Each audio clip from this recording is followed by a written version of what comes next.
জামাতে ইসলামীর দ্বারা কেউ যদি কোনো কষ্ট পান, কারো যদি কোনো ক্ষতি হয়ে থাকে, আমি সব ব্যক্তি এবং সংগঠনের পক্ষে নিঃশর্তে আমি আপনাদের কাছে ক্ষমা চাই, আপনারা আমাদেরকে ক্ষমা করে দেবেন। আজকের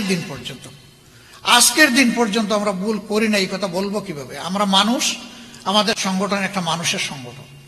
আমাদের 100টার মধ্যে 99টা ডিসিশন সঠিক, একটা তো বেঠিক হইতে পারে। সেই বেঠিক একটা ডিসিশনের জন্য আমার জাতির তো কোনো ক্ষতি হতে পারে। তাহলে সেই ক্ষেত্রে আমার কোনো ডিসিশনে জাতির ক্ষতি হলে আমার মাপ চাইতে অসুবিধাটা কোথায়?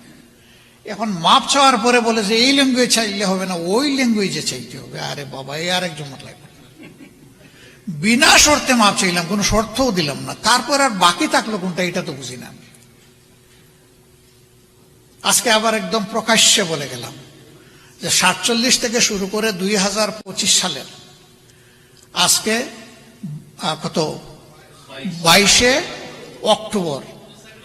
অক্টোবরে এখন কয়টা বাজে? এই যে এখানকার টাইম 8টা 11 মিনিট।